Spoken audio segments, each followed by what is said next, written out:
Hello and welcome to another episode of Chuchu Reviews, the show where I take 4 random, unrelated albums and I stick them in a blender and I review them, I rate them and I rank them. Simplicity achieved. 3 of the records this week were pulled from the comments, so if you have an album you'd like to see featured, why not drop a suggestion and who knows, you might just get lucky. So let's have a look at this week's combatants in alphabetical order. First we have Morning Phase by Beck from 2014, which was nominated by Tailtube. Then we have Kite by Kirsty MacColl from 1988, which was nominated by Stee. Next we have Neon and Ghost Signs by Rialto from 2025, which is my own personal pick for inclusion. And lastly we have Girls Can Tell by Spoon from 2001, which was nominated by Bruno Miranda. So now the battle lines have been drawn, let's be complete rankers and rank up a storm. This is Chuchu Reviews.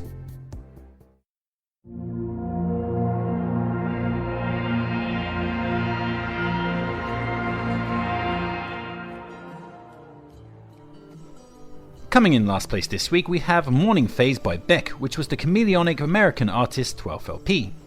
And this album saw Beck returning from a hiatus of 6 years. It also saw him reuniting with the same team of musicians that recorded his popular Sea Change LP with the intention of very much following in its footsteps. But while the slow, dirgy pace and melancholic atmosphere of Sea Change is present, something has gone a bit awry here in my opinion. Sea Change was a good record with some strong ballads on it, but Morning Phase, for want of a better word, is quite boring. The atmosphere is there, sure, but the tunes are definitely not.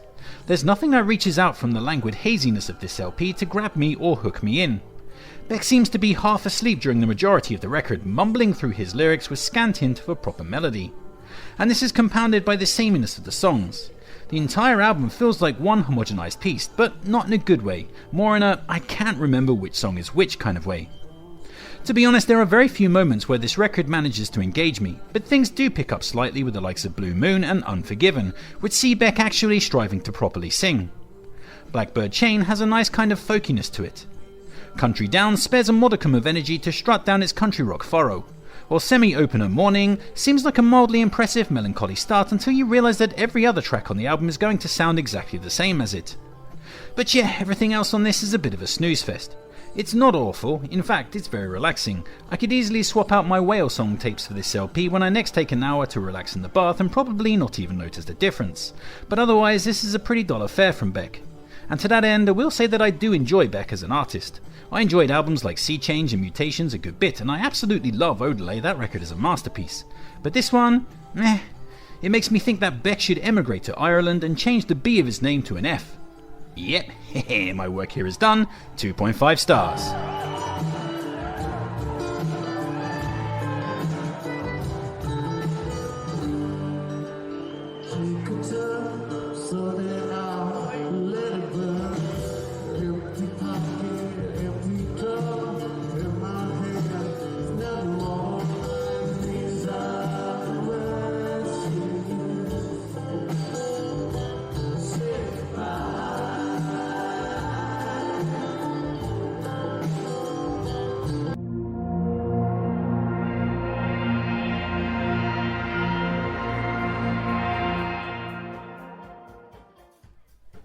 Next up we have Neon and Ghost Signs by Rialto, which was the Britpop Orsaran's 3rd LP and was released just a short while ago in April 2025.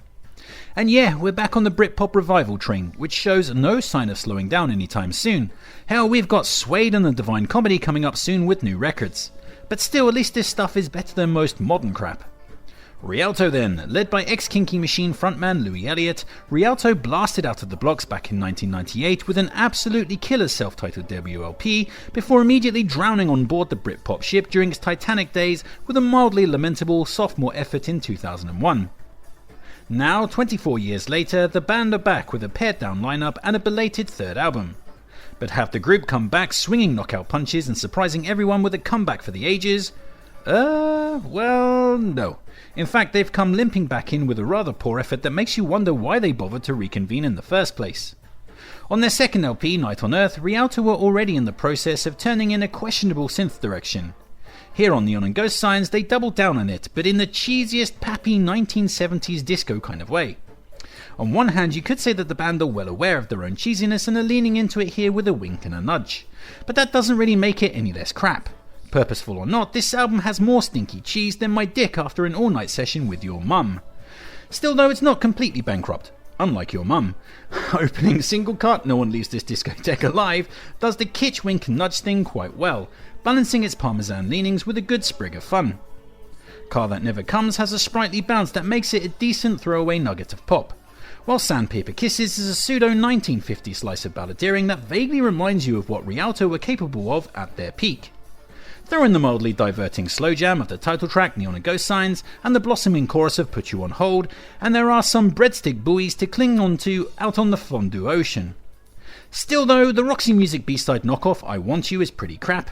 Taking the Edge Off Me works as a good illustration as to why 1970s disco died out, while the 1980s Prince-style synth-pop of Cherry serves no earthly purpose except to make you ponder the age-old question of why? So yeah, Rialto might well have best been served staying in their crypt, as this comeback album is the band's worst record by a fair distance. That said, for some poor fools like myself, it does offer up the odd conciliatory morsel of nostalgia here and there, so I can't get too mad at it. A generous 3 stars.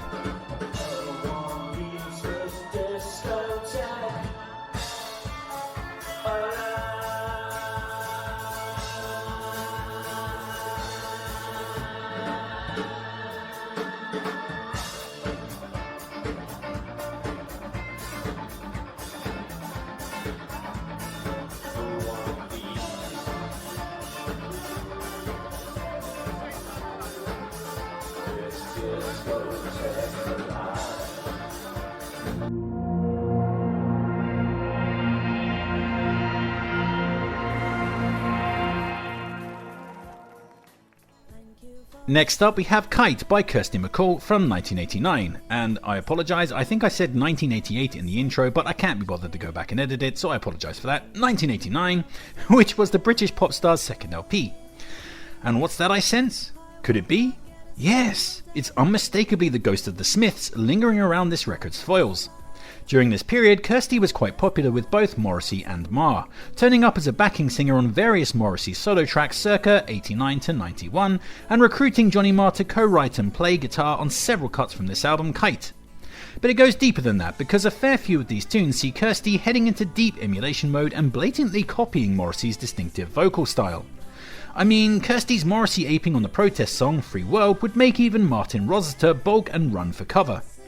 That said, as the audience of my channel is well aware, I rather like Morrissey and or the Smiths, so I personally find that kind of slavish emulation endearing, or at the very least kind of interesting or amusing. Of course, it helps that Kirsty apparently knows her way around a good jangle pop tune, as Kite is a consistent and charming ride from top to bottom. Highlights from a lightweight and inessential yet still very enjoyable LP includes the lovely Celtic tinge ballad Mother's Ruin. Days is an excellent cover of the 1960s Kinks hit. Is it as good as the original? Don't be daft. Of course not, but it's more than a decent crack. No Victim calls forward to the mid-90s Britpop period, sounding like it might have had a hand in setting up the template for bands like Echobelly and Dubstar. 15 Minutes features some marching guitar work and slithering jazz horns for a fun addition.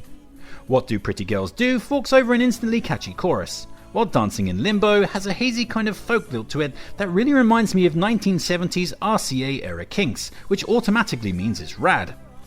So yeah, bar a few harmless throwaway jangle pop fillers such as Tread Lightly, and a slightly dull closer in You and Me Baby, and Kirsty MacColl's Kite is a nice little stroll down the 1980s Smithsian jangle path.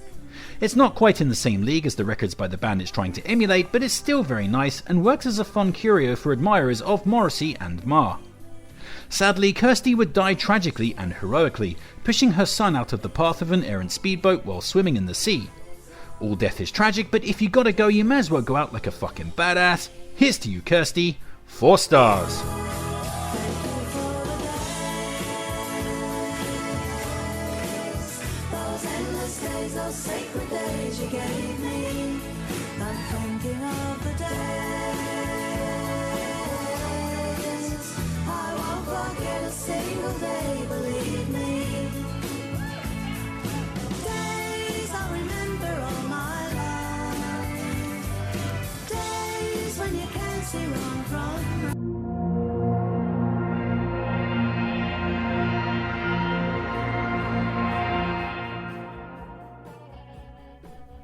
So, coming in first place this week and taking home the Chuchu Reviews gold medal, we have Girls Can Tell by Spoon from 2001, which was the American indie rock band's third LP.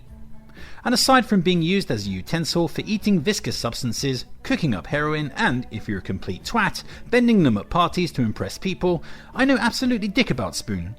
But as far as I can tell, Spoon had a bit of a rough ride in their early career, suffering indifference from their debut indie label, briefly joining a major label for the sophomore release before being dropped, and suffering a crisis of confidence after this, their third LP was rejected by pretty much everyone. Thankfully, it finally got picked up and became a bit of an underground critical darling, garnering a fervent cult following in the process. And this LP saw Spoon turning away from the more commercial stylings of their earlier records into a more raw, emotionally vulnerable and new wave orientated direction. And it seemingly worked like a treat, as Girls Can Tell is largely considered to be Spoon's best album. Not that I can personally comment on any of the band's other records. As I said, I have no idea about Spoon other than what it feels like to stick one in your mouth. And by that I don't mean one of the band members. I mean, I try not to suck cock unless I absolutely have to. Anyway, this album has an appealing production that's very basic, but in a very nice way. The instrumentation is pretty bare bones here. You get guitar, bass, vocals, drums and keys, and that's about it. No faffing about and very little in the way of overdubs. It's very simple, but it works to bring a direct rawness to the songs. It also helps that each instrument is pristinely recorded and you can hear everything each musician is doing very clearly. Highlights from a tight and consistent LP would include the opening Everything Hits at Once, which delivers an electronic piano flooded tune that sets the tone with its clear-cut production and delicate atmosphere. Believing Is Art brings in the jagged post-punk guitars and grabs you by the ears with its raw simplicity. Me and the Bean is pretty awesome with its Kurt Cobain-esque vocal growl, a catchy chorus and angular guitar work. Lines in the Suit has a fun rhythmic swagger that calls back to the feel of Odyssey and Oracle by the Zombies. This feeling is retained for 10:20am, which dives into string-kissed psychedelic balladry, while Take the Fifth uses his rhythm section to great effect, his jolt of thumping drums and jiving bass impressing with their clarity.